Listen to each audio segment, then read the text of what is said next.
بسم اللہ الرحمن الرحیم۔ علماء اندلس کا مختصر تعارف۔ قاضی ساعد اندلسی، تاریخ وصال 1070 عیسوی۔ آپ طلیطلہ میں قاضی کے عہدے پر فائز تھے۔ تاریخ میں آپ نے کتاب طبقات الامم تصنیف کی، جس کا اثر تاریخ دانوں پر دیر پا تھا اور کثرت سے استعمال کی گئی۔ اس میں اسلامی ممالک کے علاوہ 11ویں صدی کہ ترقی یافتہ قوموں کے حالات بھی بیان کیے گئے ہیں، جنہوں نے سائنسی علوم کی ترویج میں حصہ لیا۔ اس کے علاوہ آپ نے اندلس کے ممتاز علماء پر بھی ایک کتاب تحریر کی تھی۔ ابن حزم، 1064 عیسوی تاریخ وصال۔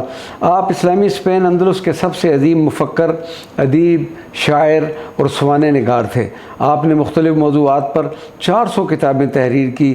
عربی زبان کا ایک قول ہے، سیف الحجاج والقلم ابن حزم، یعنی حجاج کی تلوار کی طرح دھاری دار اور ابن حزم کے قلم کی طرح تیز۔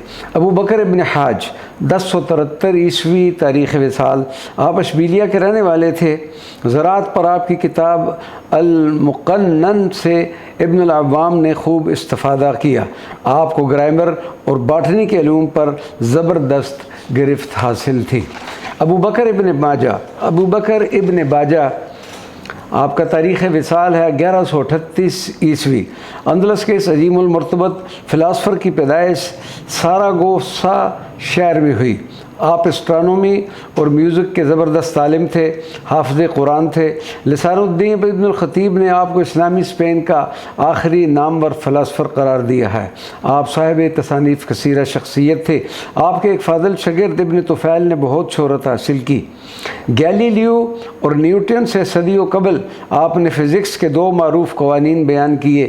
علاوہ ازیں آپ فن موسیقی میں کئی سریں بھی ایجاد کی جو اندلس میں مقبول عام تھیں۔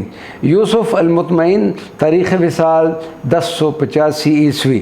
آپ سرخستہ کے بادشاہ تھے جو عالموں اور ادیبوں کی کفالت کیا کرتے تھے، اور آپ کے والد گرامی بھی اسی طرح احمد المقتدر عالموں اور طلباء کی کفالت کرتے تھے۔